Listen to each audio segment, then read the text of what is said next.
Imagine this, let's make a bold assumption. Suppose tomorrow, a law is proposed.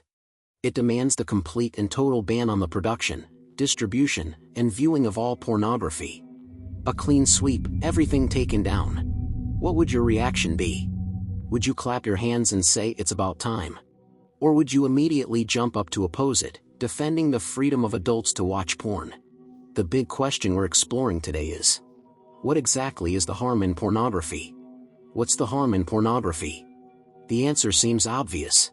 It's morally depraved and physically harmful. It corrupts public decency and morals. It's a cancer on society, and of course it should be banned. Originally, this question wasn't worth discussing. Intuitively, we usually oppose pornography based on a stance of conservatism. Or a stance of legal moralism. We say it corrupts morals, it's slick and sleazy. It's just vulgar, immoral, uncivilized, bad, and we don't like it. Why is pornography bad? Because it's bad, that's why it's bad. But this kind of argument, based on traditional moral intuition, is easily crushed by liberals in a debate. Liberalism has a core principle that is hard for anyone to disagree with. Simply put, it's, as long as I'm not harming others, I can do whatever I want. So the liberal asks, as a consenting adult, and note, I am an adult, in private, viewing a visual work created by another consenting adult, who am I bothering? Who am I harming? No one. Therefore, I should be able to do whatever I want without restriction. Argument over. So the context we're discussing today is consenting adults creating and viewing pornography in private. In this situation, the liberal says, you say watching porn corrupts morals and is bad for health. Well, that's what you think. It's like you not liking smoking. You can choose not to smoke. You can even ask others not to smoke in front of you. But you cannot use public power to ban people who like smoking from smoking in their own homes. Right? If a person's preference or taste doesn't harm others, then no matter how strange that preference or taste is, public power has no right to interfere. Simply put, it may be base, but it is free. It should be noted that most liberals also agree that pornography is morally low. But liberals believe that we cannot use public power to ban something just because it's morally low. Because the restriction of personal freedom by public power in the private sphere will, in turn, bring about a greater evil. This is the fundamental concept of liberalism. Liberals will often pull out a famous quote from the British philosopher John Stuart Mill as their banner. Mill said, "The only purpose for which power can be rightfully exercised over any member of a civilized community, against his will, is to prevent harm to others." In plain English, this just means, as long as I'm not bothering anyone, what I do is none of your business. So does this mean the liberals have won? Are we forced to let them take a laissez-faire approach to pornography? Of course not. I believe most of the audience watching our show cannot accept the liberal conclusion. But, while we agree with the conservative conclusion, we feel the conservative argument is too weak. Conversely, the liberal argument on this issue is very eloquent. So what should we do? In today's episode, we'll set aside the debate between conservatism and liberalism. Today, we introduce another perspective to this discussion. Although this perspective gives the same conclusion as conservatism, which is to oppose pornography, its argument is completely different from conservatism. And it's very eloquent, capable of standing up to liberalism. This eloquent perspective is one we don't usually think of, because we usually have a straight male brain. But once you think of it, you'll find it makes a lot of sense. This perspective is the feminist perspective. Feminists ask, why is pornography bad? Because it harms women. So, today's program takes the form of a debate. One side is the liberals, the other is the feminists. These two schools of thought are not necessarily opposed or mutually exclusive. It's not to say that liberalism represents men and feminism represents women. They sometimes intersect. The feminism we're talking about today is closer to radical feminism. Therefore, today's topic could also be a debate within feminism itself. Of course, you can also participate in this debate without taking any gender. In the end, you be the judge. Which side's argument is more reasonable? Alright, let's begin the main debate. First, let's hear from the feminist side. Earlier, the liberals said one thing. As long as it doesn't harm others, there's nothing wrong with a person doing it. And producing and watching pornography doesn't harm anyone. Therefore, there's nothing wrong with producing and watching pornography. But, feminists say, even if we accept this core principle of liberalism, does pornography really not harm anyone? It does. Porn harms women. From this, feminists have opened up 3 major fronts in this war to critique liberalism. These 3 fronts are: porn increases the rate of sex crimes, porn harms women's autonomy, and porn harms women's freedom of speech. Okay, let's take them one by one. First, the first front, increasing the sex crime rate. Producing and watching pornography will increase the sex crime rate. Specifically, it increases the rate of male sexual violence. And the victims are primarily women. As you know, the kind of pornography that feminists oppose specifically refers to pornography that insults, objectifies, and demeans women. Feminists are not opposed to pornography itself. For example, pornography that shows equal relationships between men and women. Or pornography from a feminist perspective. Feminists think that's fine, it's your business whether you want to watch it or not. On this point, feminists agree with the liberal position. So, the pornography, or porn, or AV we're debating today, specifically refers to those that demean and insult women. And it's true, this kind of demeaning porn does occupy the mainstream of the current AV market.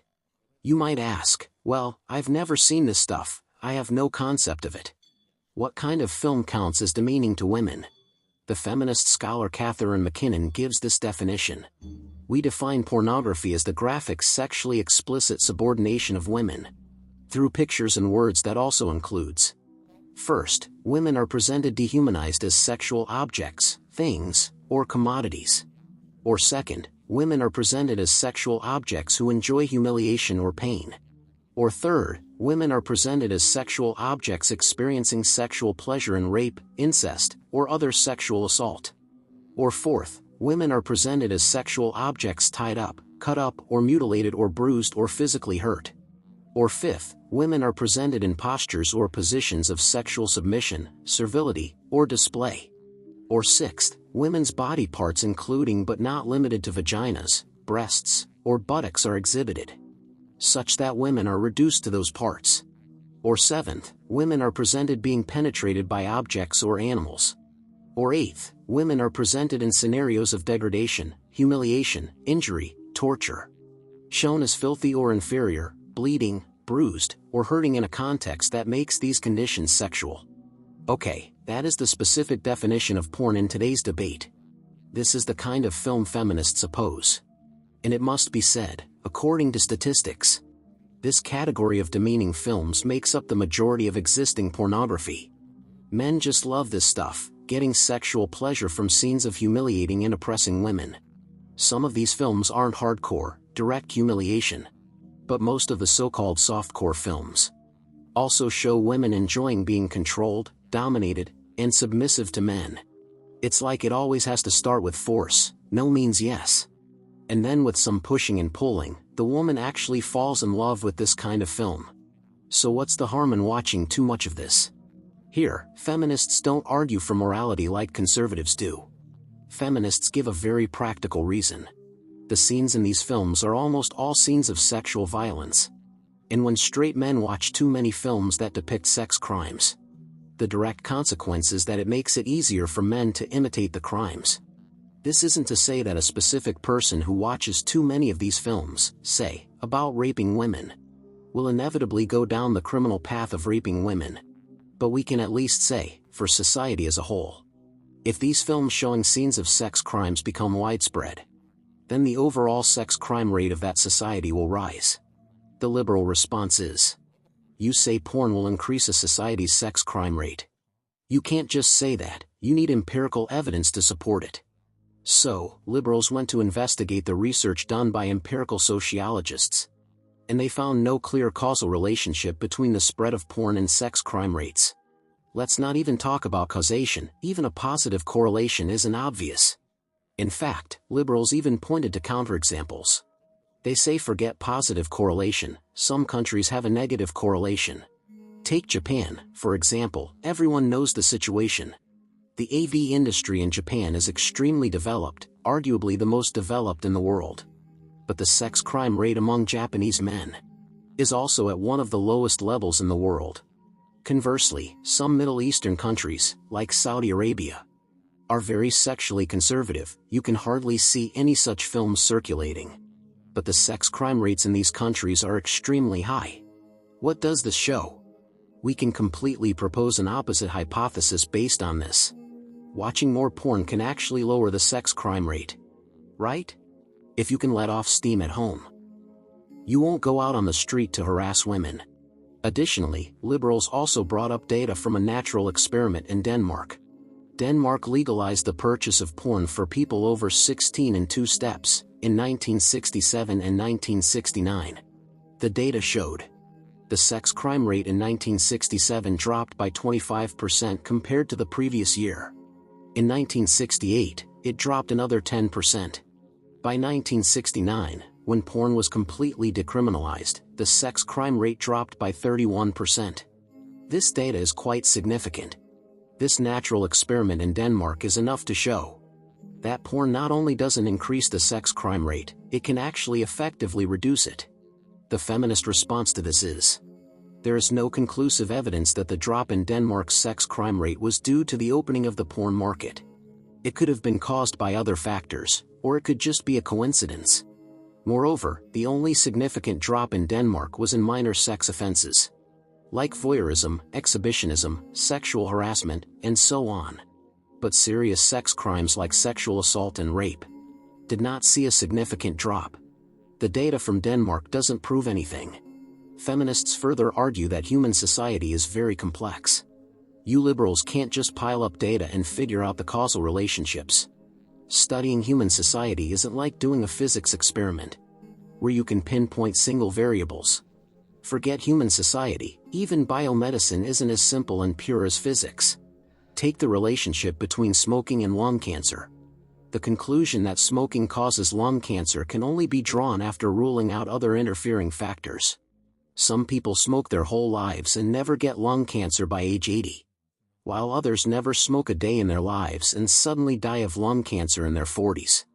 Just like the example the liberals gave, saying Japan's AV industry is developed, but Japanese men don't commit many sex crimes, while Saudi Arabia has no AV industry, but its sex crime rate is high. Isn't this just like saying some people smoke their whole lives and don't get lung cancer? You can't use evidence like that. Why don't you say, if Japanese men didn't watch porn, their sex crime rate would be even lower. If Saudi men did watch porn, their sex crime rate would be even higher. At this point, the liberals respond, well, since human society is so complex and no clear causal link can be found, you can't let us say porn lowers the crime rate. But then you feminists can't say it increases the crime rate either. Right? And, even if we admit that watching porn increases the sex crime rate, why do you feminists always fixate on pornography? According to your imitation of crime theory, those movies about murder and arson would also increase a society's violent crime rate. Like the Saw series directed by James Wan. There's no shortage of bloody and violent scenes. So why can Saw be shown, but pornography can't? Feminists respond, increasing the sex crime rate is only one of the harms of pornography. Pornography has many other harms. It shouldn't be banned just because it increases the sex crime rate. Let's look at the other harms. Alright, this brings us to the second front of this debate. Feminists say, what's wrong with producing and watching pornography? It's because it damages women's autonomy. And this harm to women's autonomy manifests in 2 ways. One is for the general female population. The other is for the female actresses in the films. Let's talk about the first aspect. Just as MacKinnon's definition of demeaning porn mentioned, the mainstream porn on the market is essentially men oppressing women. Men always get sexual pleasure from scenes of oppressing women. The female images in these films are all portrayed as sexual objects for men, tools for men to vent their sexual desires. The women in these films are the type that fall over with a single push, and they especially enjoy the process of being conquered and enslaved by men. They say no, but they mean yes. It starts with resistance, but if the man persists, the woman falls in love. Why do these female images exist? Think about it, male-oriented AV is made by men for men to watch. These films have male directors, male screenwriters, and male producers. Then this bunch of men, in order to please another bunch of men in the market, arrange for a group of female actresses to perform according to the female image imagined by men, for men to watch. When the male audience is watching, he thinks he's watching a woman as a man. But in reality, he is a man watching another man's fantasy. So what does this lead to? It leads to the female images in these films all being a product of the male gaze. That is, a female image fantasized by men. An objectified image, not what women are really like in real life. What does this male gaze lead to next? It leads to men watching so much of this that they start to believe women in reality are actually like this. Many men's sexual education comes from AV. Don't men always say AV was their sexual enlightenment? They think real women are all like the women in AV. They fall over with a push, say no but mean yes. And after some pushing and pulling, they actually fall in love. And many men conclude from this that this is how relationships between men and women in reality should be. For example, as a man, if I want to pursue a woman, I should be forceful. Because all women are like that, they say no but secretly want it. And with some resistance, you just force the issue and it's a done deal. That's just female nature. Forcing it is just the basic operation of a relationship. This also relates to what we said earlier about increasing the male sex crime rate. Many men who sexually harass women in real life genuinely think they are pursuing the girl. They think the woman is enjoying being harassed by them. Then, this will lead to a further problem. When the majority of men in society start to see women this way, it in turn makes the majority of women in society actually think this is how they should be. As you know, a person's self-identity is gradually shaped through interaction with others. When the majority of men learn from these films that women enjoy a state of submission, and this male gaze then transmits this false impression of women to real women, then, real women will actually develop this false self-identity. This is a classic self-fulfilling prophecy, or what's called the Pygmalion effect. When you see the other person as a certain type of person, they will actually become that type of person. When you see a woman as a my fair lady, she will become one. When you see a woman as a sexual object who likes to be dominated by men, then women will actually become sex slaves. The problem isn't that one specific man sees one specific woman as a submissive sexual object. To each their own, what a couple does in private is their business. That indeed is, it may be base, but it is free. But the problem is that, due to the widespread dissemination of pornography, the majority of men in society uniformly see all women as submissive sexual objects, thereby causing a systematic, structural self-degradation among women. This is the problem. This self-degradation of women under the male gaze doesn't just manifest in private life. It also carries over into women's public lives. When women are systematically and structurally demeaned in their private lives, and become accustomed to accepting a state of submission, this state will also carry over into their public lives, including in politics and economics. They will also establish a self-identity of being content with male domination. From then on, women are deprived of their status as complete, equal citizens. They cannot be autonomous in politics and economics. They need to be dominated by men. This is the harm of porn to the autonomy of all women. The liberal response to this is, feminists are committing a slippery slope fallacy here. The chain of transmission is way too long. That is, from demeaning AV, to men watching this AV and seeing real women as AV women, to real women forming a self-deprecating identity under this male gaze, to this self-deprecating identity in private life carrying over to public life, and finally leading to the harm of autonomy for all women.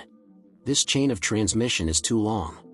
This slope is a slide all the way to the bottom, one link after another, with no room for error.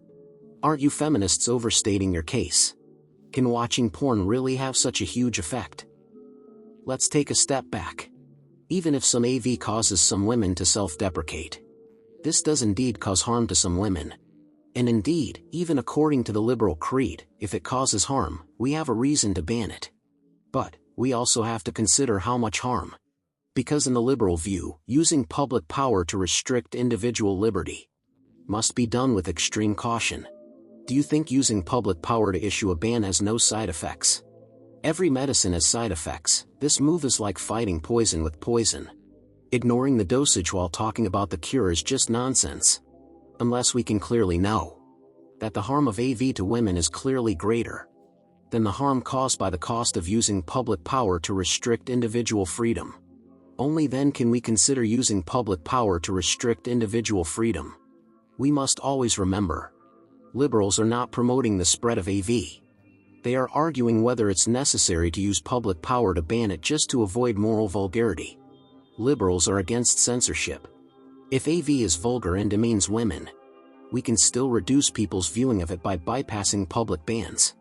For example, through public education, public debate, and so on, to make people in society perceive that watching that kind of demeaning imagery is a shameful thing. Just like how we publicize that smoking is harmful to health. After all these years of vigorous campaigning, publicizing the harms of smoking both in terms of health and morals, we didn't use public power to ban people from smoking. But the number of smokers has clearly decreased compared to before. Having discussed the harm to the autonomy of the general female population, let's now look at the other aspect of harm to female autonomy proposed by feminists, which is the harm to the autonomy of AV actresses. The harm to the autonomy of AV actresses can be described in one keyword: exploitation. You see, a key element of exploitation is forced labor or coercion. We all know that many actresses in the AV industry were initially tricked or forced into the industry. They were young and didn't know any better. At first, the talent scout told them they were signing up to be models. Then step by step, they were trapped. Only at the end did they realize they had to shoot that kind of film. But by then, they were already on the hook, and it was too late to turn back. And the films they make, as we said before, are all to satisfy the fantasies of men. They spend all day kneeling and calling men daddy. Their daily work is basically being humiliated. And these actresses who were tricked or forced into the industry are stigmatized by society, which locks them into the identity of an AV actress. Once you become an AV actress, you can't do any other job. Because no one will hire you, you can only be an AV actress. But being an AV actress is a job that heavily relies on youth. After working for 3, 5, or at most 10 years, they are quickly eliminated by the industry. And these women, who can do no other work besides being an AV actress, are essentially abandoned by all of society. The rest of their lives will be very miserable. The liberal response to this is, of course, liberals also oppose coercion and trickery and restricting personal freedom. Liberals are naturally against this. But, liberals argue, you can't just assume that all the things you find bad, or crude, or dislike, are things that people only do because they are forced or tricked. That is a typical ideological bias. To say that every woman who engages in sexually shameful behavior is coerced or deceived. This typical bias is a kind of self-righteous moral high ground. A bias that loves to persuade people to repent. Like, what decent woman would be into this? If a woman participates in this kind of submissive AV, she must have been forced or tricked.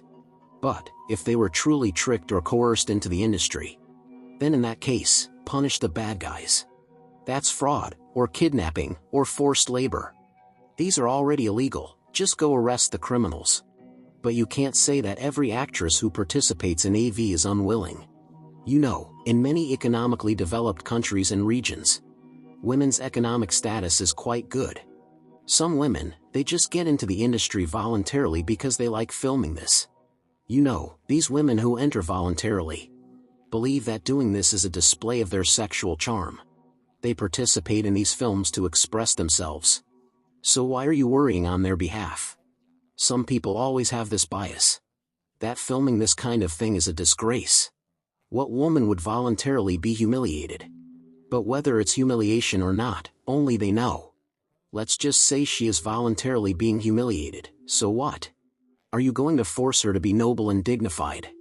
Regarding this question, does a woman have the right to be voluntarily humiliated? How do feminists respond? Feminists respond, If you voluntarily humiliate yourself behind closed doors, that's your business. But once you film it and it circulates, then it's not okay. Why? Because your voluntary humiliation is making other women pay the price. You might be into kneeling and calling a man daddy, but other women in society are not into that. But when too many of these films are made, we go back to what we said before. The general female population is now labeled with the identity that women are like this, they like to be dominated. You yourself are voluntary and happy, but your voluntariness has harmed other women. What is this equivalent to? It's like, the worker's original salary was $3,000 a month. Then the capitalist, to exploit them more, suddenly cut the salary to $1,500. Of course, the workers can't accept this. So they unite and organize a strike, demanding their labor's worth. At this moment, a group of people suddenly appears and says, "Oh, we don't need it to be restored to $3,000, just give us $2,000. We'll start working immediately, overtime is no problem." Right, these people are also voluntarily working and doing overtime. But your voluntariness has brought harm to the greater working population. You can't say, "I'm also a worker, and I think $2,000 is fine." Isn't this the classic "I'm a woman, and I don't think this is a big deal"? And let's be honest. Are those actresses really being voluntarily humiliated? You know, the exploitation of actresses by the male-dominated AV industry. Its key point is that it often operates through a method that is superficially free and voluntary, but substantively coercive. This is the essence of exploitation. Our last Big Question episode was about exploitation. A key element of exploitation is forced labor. And in capitalist society, this forced labor is often disguised as free choice. In short, voluntarily working overtime for free or freely having nothing. This is structural coercion. It means that although no one is literally holding a knife to the exploited class's neck, forcing them to do something, but through a structured, institutionalized mechanism design, it acts statistically on a certain group or class, putting this group into a certain situation. And other factors in this situation will collectively determine that this group will most likely take a certain action. Just like the self-fulfilling prophecy for women we mentioned earlier. This male-dominated patriarchal society is systematically and structurally making women accept a self-identity of liking to be dominated by men, to the point that women are superficially choosing their own path freely. But in the end, all their choices are to freely become men's slaves. If freedom is not restricted, it will inevitably lead to the exploitation of the weak by the strong. We often hear cases like this. A woman, due to slut-shaming by men, ends up with no other path in society, and really becomes a so-called slut, forced to join the AV industry to make a living by selling her body. And then that man jumps out and says, "See, I told you so, this woman is just naturally promiscuous. Her choosing this path was a free choice based on her slutty nature." The liberal response to this is, fine, even if we admit the AV industry has a hidden structural coercion on actresses. This so-called exploitation. But the operational sequence to solve the problem is not to ban the AV industry, but to give these actresses other paths to take. It's like, we all know Foxconn workers are exploited, but you can't just order all Foxconn workers to quit because there's exploitation. That's like making all the workers unemployed before communism is even achieved. You say you're against exploitation and want to protect workers, but doing this will only make the workers' situation worse. The same logic applies to AV actresses. It's like a young single mother whose child has leukemia, and she urgently needs a sum of money for treatment. So she has to become an AV actress to earn that money. And you come and say, "No, you're being forced, this is exploitation, you can't do this." Well, unless you can pay for her child's medical bills, then you indeed have the right to forbid her from being an AV actress. But if you don't pay her medical bills, and you also ban her from doing this, the final result is that her child dies because there was no money for treatment.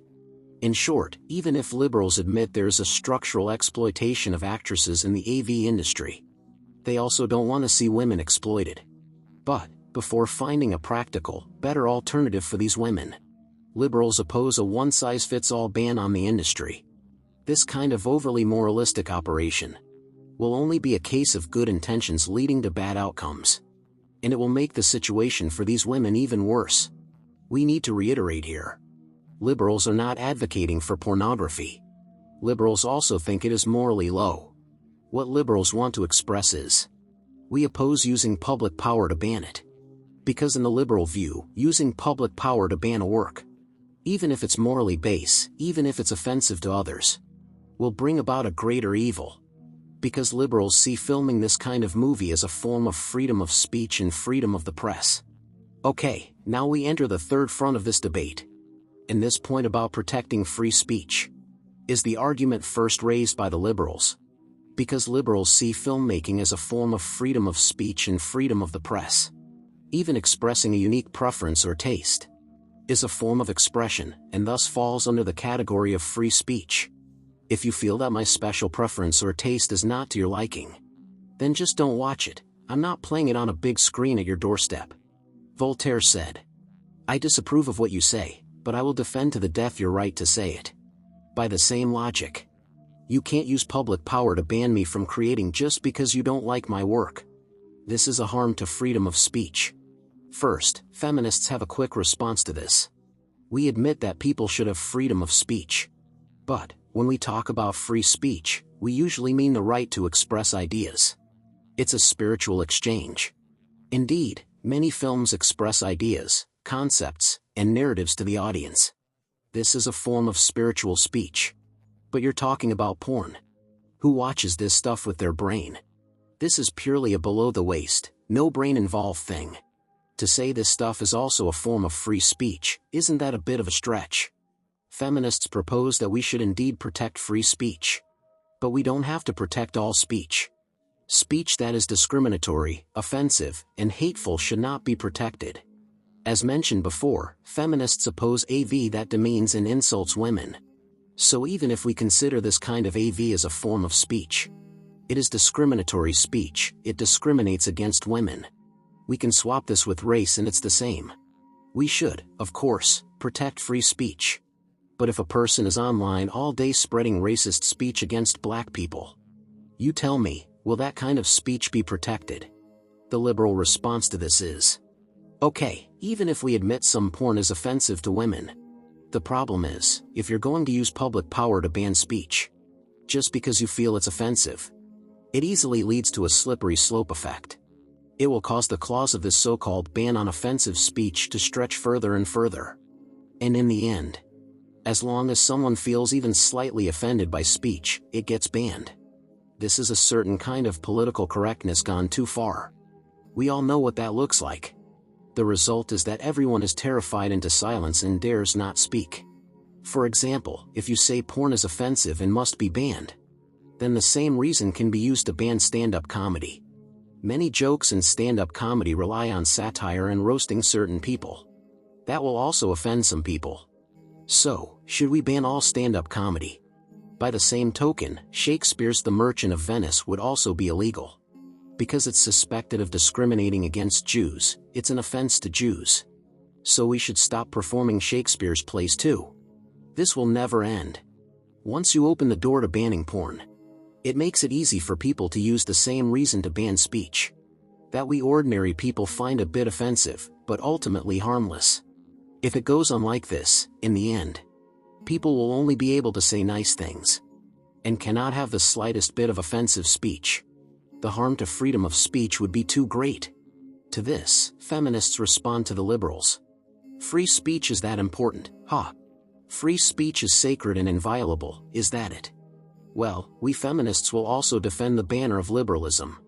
Here, the feminist Catharine MacKinnon used a very clever move to respond to the liberals' argument for protecting free speech. MacKinnon said, fine, I also support free speech, I can be a liberal too. MacKinnon said, if we support protecting free speech, then why must we ban AV? Because it infringes on women's freedom of speech. How so? MacKinnon listed 3 reasons why AV harms women's free speech. First, AV makes many women unwilling to speak out about their experiences of sexual harassment. The things filmed in AV make it seem like sexual harassment is just the basic operation of male-female relationships.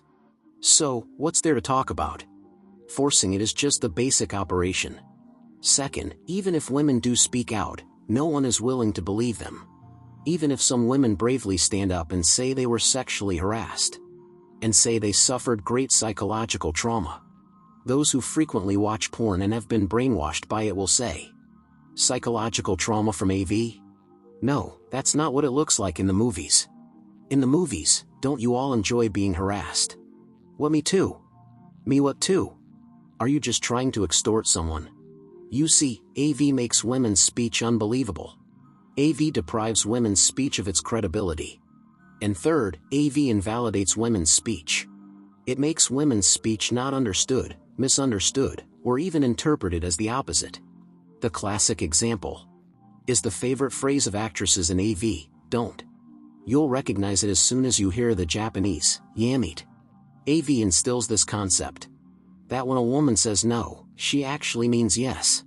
When she says stop, she means more. She's just trying to provoke the man for greater stimulation.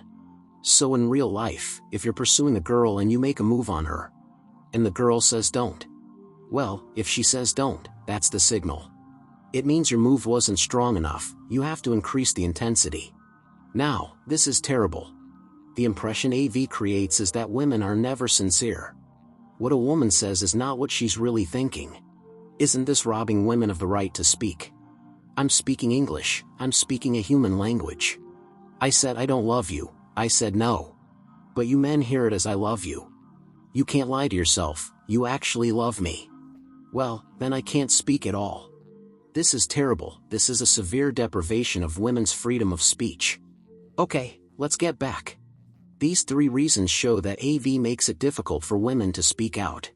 Even if they do speak, their words are not credible, and are often misunderstood. This is an extreme harm to women's freedom of speech. MacKinnon argues that even if we stand from a liberal position, you liberals are all about protecting freedom of speech, right? Well, women's freedom of speech is also freedom of speech.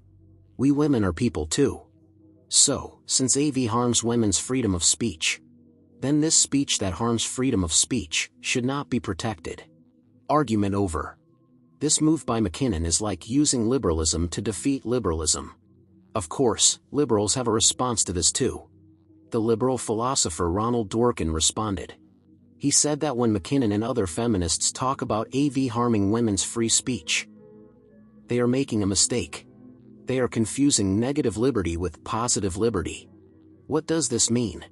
He's saying that freedom of speech is a negative liberty, not a positive liberty. But MacKinnon is treating free speech as a positive liberty. What is negative liberty? It means I have the freedom from having someone cover my mouth and stop me from talking. Simply put, it's the freedom to not have my comments deleted. This is a negative liberty. So what is positive liberty? It's the freedom to have others understand, listen to, and accept what I say. Not only do I have the freedom to speak, I also demand that others recognize my words. Simply put, not only do I have the freedom to not have my comments deleted, I also have the freedom to have others like and share and get the top comment. That is a positive liberty. Dworkin says that freedom of speech is not this kind of positive liberty. It's like, there are still many flat earthers in the world.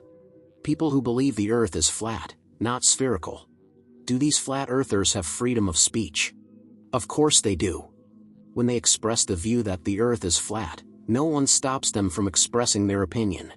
But, if they say, I not only want to express the view that the earth is flat, I also demand that everyone else recognize what I say, then sorry, you do not have that positive liberty. The same logic applies to women. Of course women have freedom of speech. If a woman is sexually harassed, she certainly has the right to express her complaint. And truly, no one is stopping women from saying me too. But, as for whether other people believe what you say, that's something you can't guarantee. Dworkin isn't saying he doesn't believe what women say. Rather, he's saying that if we protect free speech as a positive liberty, it will lead to a kind of tyranny. For example, creationists would have the right to ban the publication of books and films promoting evolution, because evolution makes creationism not recognized. That would be terrifying. We can only protect a woman's right to speak her mind, but we cannot guarantee that others must believe her. The feminist response to Dworkin's criticism is, for freedom of speech to truly work, it's not enough to just allow people to make sounds. Because simply emitting sound waves and strings of characters is meaningless. For free speech to be effective, there must be a prerequisite. We must ensure that the audience does not have a systemic barrier to a certain kind of speech. What is a systemic barrier? It's what we talked about before. Women as a whole are considered insincere. Their words are not considered worthy of being taken seriously. This is a holistic, systemic barrier against the female gender. The speech of flat earthers, while also not accepted, does not encounter a systemic barrier. Because they can, at any time, change their views and have others accept their new opinion. But women, no matter what they do, cannot change their silenced status in society. Because it is due to their gender that their speech is not respected. This is a systemic barrier. Must a woman change her gender before anyone is willing to listen to her? If the people in a society do not take the speech from this gender seriously, then freedom of speech is not working. Okay, after so many rounds of confrontation between liberals and feminists, we now enter the summary of this debate on whether to ban porn. This episode of our thought experiment program was a debate between liberals and feminists on whether to ban demeaning pornography. To summarize briefly, the debate was held on three fronts. Does porn increase the sex crime rate? Does porn harm women's autonomy? And does porn harm women's freedom of speech? Feminists believe that women are harmed on all three fronts, and therefore this kind of demeaning and insulting porn should be banned. But liberals believe either this harm has no conclusive evidence, or even if some harm is admitted, this harm is not great enough to justify using public power to restrict individual freedom, because the latter would bring greater harm to everyone. The lineup in this episode is quite interesting. On the position of opposing pornography, feminism is actually standing together with conservatism. And we all know that conservatism is often a form of patriarchy. But then again, we must know, although the conclusion is the same, the arguments of feminism and conservatism are completely different. In fact, conservatism and liberalism are incompatible, because their premises are different. But the feminism and liberalism in today's context are not necessarily incompatible. The feminism in today's context is also largely based on the premise of liberalism, that people have the freedom to do anything, as long as it doesn't harm others. So today's debate focused more on what is harm and what kind of harm does it actually constitute. Therefore, many liberals believe that the feminist assertions are worth taking seriously, because many liberals who had previously won against the conservatives on this issue, believing that filming and watching porn was nobody else's business, actually changed their original conclusion after debating with feminists. Because in the end, perhaps these liberals had just never thought about it this way. This isn't a matter of logic, it's a matter of feeling. Logically, liberalism and feminism don't have a fundamental difference. But emotionally, if you're not a woman, you might never feel that this kind of film is a harm to women. Of course, it's hard to say whether all women see this kind of film as demeaning and insulting. Perhaps it's not as clear-cut as the feminists in today's context have stated. That's for everyone to decide.